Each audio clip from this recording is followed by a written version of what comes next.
Bonjour à tous, voici la minute du bonheur. Et aujourd'hui, la moisson d'une bonne nuit.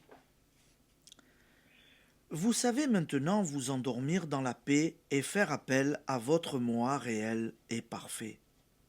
Mais encore, faut-il savoir écouter au réveil sa voix qui parle en vous. Des écrivains le font d'instinct, qui, les yeux à peine ouverts, saisissent leur stylo et notent les idées qui leur sont venues en dormant. Ils reconnaissent que ce sont les meilleurs. Comment vous y prendre pour cueillir, vous aussi, cette précieuse moisson? Il faut d'abord, avant de vous précipiter dans le quotidien, consacrer quelques minutes dans le silence à préparer votre journée.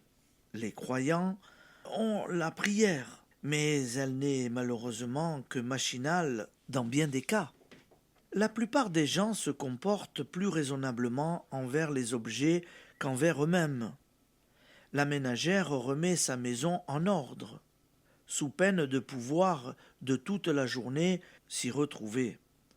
L'automobiliste veille à ce que sa machine ait l'essence, l'eau, l'huile nécessaires à sa marche. Mais combien, avant de vivre une nouvelle journée, se pose simplement la question: où en suis-je? Où vais-je? Votre moi, invisible et parfait, est prêt à vous répondre. Il vous donnera de là sur quel vous vous accorderez de la paix et des activités fructueuses. Mais il vous faut consentir tous les matins à vous recueillir un moment dans le silence. Retenez bien ceci. Silence égale concentration. Concentration égale puissance.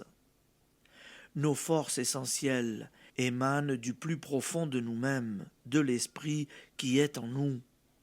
Nous recueillir dans le silence, c'est nous abreuver aux sources de toute inspiration, c'est reprendre nos forces, retrouver la bonne direction. Quand on se recueille, on écoute, non pas les bruits extérieurs, mais une voix intérieure. Si ténue que la plupart des gens, vivant dans une agitation perpétuelle, ignorent même qu'elle s'efforce de se faire entendre. Cette voix, le poète l'appelle mon plus secret conseil. Les croyants, la voix de Dieu qui est en eux. Beaucoup d'autres qui l'ont entendue parfois dans le danger ou l'inquiétude, la nomment intuition. Au réveil, pendant quelques instants, laissez la parole à ce conseiller subtil. Application. Chaque matin, et même au cours de la journée, lorsque vous êtes inquiet, indécis, faites silence, recueillez-vous, écoutez la voix intérieure et obéissez-lui, car il est une vérité contrôlée. Lorsque l'homme écoute, sa voix intérieure lui parle. Lorsque l'homme obéit, sa force intérieure agit pour lui. Merci de rester avec nous, passez une bonne journée et à demain, amis auditeurs.